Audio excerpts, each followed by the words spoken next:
Welcome back to Planet Groove, and you're just checking in today for your viewing pleasure and, of course, mine. Woo, we got Destiny's Child in the house. What's up, ladies? Hey. What's going? Represent Houston, Texas. That's right. Yeehaw. Yeehaw. Did I say it right? Yeah. Texas? Texas. What's the ham bone? The ham bone, have you heard? Ham bone, have you heard? Mama gonna buy you a mockingbird. I'm gonna buy you a mockingbird. Now, if that mockingbird don't shine, Mama gonna beat your Behind. But I want to do it my way. Okay. You remixing the whole. No, we don't ham bone. No ham bone at all? No, we don't do all Okay. Well, ladies, introduce yourselves. We'll start with, I mean, I know the names, but everyone out there, of course, you want to know. Go ahead. I'm Beyonce. I'm Latavia. Latoya. And y'all average the age of 18. 18. We won't get into specifics, but I just remember when I was like 18, the women did not look like y'all. No, what are they putting in the water down there in Houston, Texas? Everything in Texas. Massive. All right, but y'all have grown a lot over the past year. Tell me a little bit about the success of the first album, and how's it been for you thus far? It's been wonderful. As a matter of fact, our first single off the first album, No No No, went double platinum. Right. And the album sold about 800,000 worldwide. So we've really been blessed, and God has been really good to us. And we just want some more success. You know, that's how come we coming back with Bills. As a matter of fact, we wrote Bills, and Beyonce co-produced this Bill, song. cha-ching, cha-ching. Okay? Along with Candy Birds. And Shakespeare. We co-wrote. But of course, explain to people out there that are like trying to get into business what the importance of writing your own lyrics and your own material, as far as reaping the benefits, right? Very important. Very important. I know ever since the age of 8, 9, our manager Matthew knows, he always encouraged us to write. Also the executive producer of our album. Plug. Shakespeare, really, it was great working with him because he really encouraged us to write. And he was like, him and Candy, they were like, all right, y'all write on this, y'all write on this. So he gave us the confidence. So when we worked with Rodney Jerkins and all of the other producers, we had the confidence to write with them. So we got a chance to write on 11 of the songs on this album. I also got a chance to produce on 7 of the songs. Speaking of writing, the next album title is Writing on the Wall. Thank you. July 27th. Want to plug that.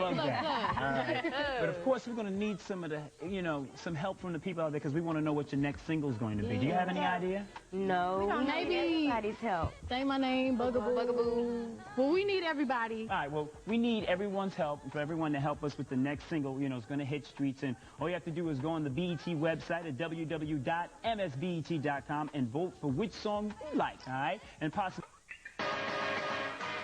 And Houston is like real big. Oh, welcome back to Planet Groove. I'm Lorenzo Ice-T Thomas. I'm just sitting here just kicking it with Destiny's Child. Fellas, I know you catching feelings. You're envying me right now. But we don't talk about Houston, this Freaknik thing that's going on right now. Oh, yeah, Texas. What about that? What's that?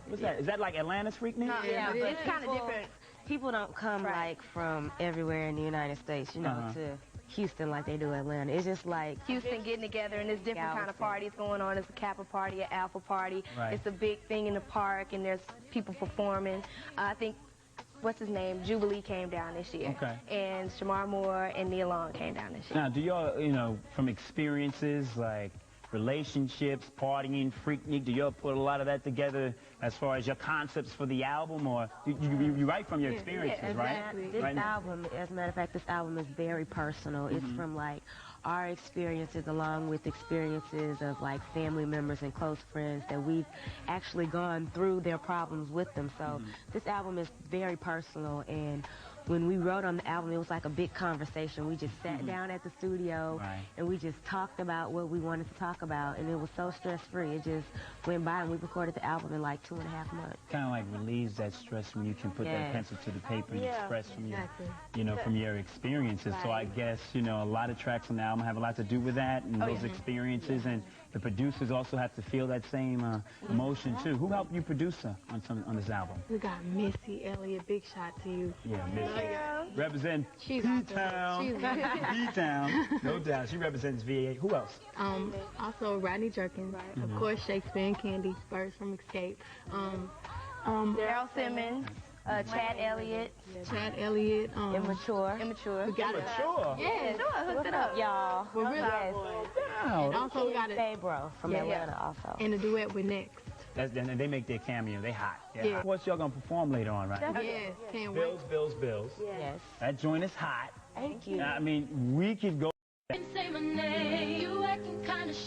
Hey, don't adjust your channels. It's all right, because Destiny Child and me, Lorenzo Ice-T Thomas, are holding it down right here on the planet. And of course, these young ladies are young. If you do know, their average age is 18. So in order to be doing what you're doing, traveling around the country, stopping by to see people like me, thank you so much, ladies. You have to have, you know, a strong family. The family has to be back there, you know, behind you from day one, just doing everything they can to support you. And of course, I do hear you have some talented moms to kind of like help out a little bit with the little game that you're in. You know, elaborate a little bit on that love and support you get from the family. Well, go ahead, Kelly. Go ahead, Kelly. As a matter of fact, Latavia's mom is our chaperone. Cheryl Mitchell. Hey, Cheryl. Hey, Cheryl. Miss Mitchell, I'm sorry. Mr. Rad. Everywhere that we go, and Beyonce's mom is the hairstylist and our clothing stylist, Tina Knowles. She hooks it up all the time, so whenever y'all see us in tight clothes, you know it's her. And Beyonce's dad is also our manager, and he's the greatest. He's also the executive producer of our album, and we're just very blessed to have great parents, very supportive parents, and LaToya and my mom are very supportive. Back home, how you doing, Mom? Now, LaToya, I would assume that the family, the moms, would help with some of the input and the concept of the album, because it's, you know, writing on the wall deals a lot with relationships and things of that nature. Yeah, okay, this is a trip. Every time we did try and do something a little edgy, we would call our parents and be like, hey, do you think this line is too over the edge? Take it the wrong way. Do you think it's appropriate? Or they be like, no, I don't want you to say it at all. We be like, come on, Mom, come on. We gotta say something. We gotta get them a little hip to the game. Yeah, we gotta be like, that's too, whatever. But they were involved in they were involved. We made sure that we checked in and made sure everything was right and clear, and that we weren't saying something that wasn't too inappropriate for our age. And Beyonce, Pops, Dad, how he feel about Bills? I know he was a provider. He's a supporter. He's one of those strong men. He's the backbone of the family, the traditional family. How he feel about Bills? He loves Bills. Oh, come on. Get out of here. Well, where Pops at? Pops, I am paying bills. I got big money. Okay? Big money. Literally. What? You haven't one of my bills. I don't want you to pay my bills. I'm looking out for all the fellas. No, he used my phone in the dressing room. You need to go on and pay that. Let's break down that song. Let's break it down. We're going to break that down. It don't apply to me. No, okay? It don't apply to me at all. But there's some brothers from that experience that it does apply to. Now break it down the song. Break it down. The song is not talking about all guys. A lot of guys are like taking the song like to heart. That like, okay, they calling guys trifling. That is not what we are doing. Okay. In the relationship, it starts off really good. The guy is taking her places she's never been. That's right. Not necessarily spending money on her. I do that. Giving her a great time. Big money. But then he starts getting comfortable. He stops doing the things that he was doing, and he starts maxing out her credit card. He starts buying her gifts with her own money. Now, you know that's trifling.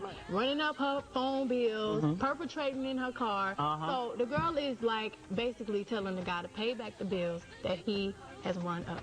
Now, women have been doing that to men for eons. But we're females. We don't deny that. We don't deny that. I know guys can agree with this song, but we had to sing it from a lady's standpoint. Now, you know, and as far as I'm concerned, I think if you look at the relationship, you said about 4 or 5 months, you know, we start to get comfortable. Sometimes I think both partners start to get comfortable. Yeah, they do. You know? Exactly. And there's nothing wrong with that. But what happens in the beginning of the relationship, right? We dating. Normally, I'm paying out. You know what I'm saying? In the beginning, you know, I'm girl can pay some Right. But that's not all the I time. don't mind that. I wouldn't mind that. What? A relationship should always be 50-50. 50-50. No doubt. It shouldn't be 70-30. All right, can we come to a agreement on that? Exactly. All right, good. But overall, it don't apply to all men. It applies to one guy. Don't worry. They're not talking about you, baby. They are not Take talking some about money, you. please. Take some bills. I'm paying your bills. We'll be back. Bills for y'all, bills for y'all. Destiny's Child. Bills singing for the children. Big money right here. Hey, I got some Clevelands. I got some. Lorenzo Ice-T Thomas about to bounce on out of here, but first and foremost, I want to thank my girls, Destiny's Child, for stopping by. Thank you. I know y'all got some shout-outs. Go ahead, baby. Yeah, I want to shout out to all my family, Big Dog, and all the 581 ballers. I love y'all. Beyonce. Solange, my little sister, Angie, Lindo, I love y'all. Toya. My family, Gavin, B, and Sakina. Of course, Kelly. Angie, my family, and of course, Otis. All right, let's not forget about. Columbia. We know we got this poll going on, Yes. right? All right, we come by. Thank you again. I want to thank you, Rachel, for letting me sit up in your house. All right, y'all gonna say my name? Say my name. Say my name. Lipton. Oh, see now why you have to go there? You probably won't.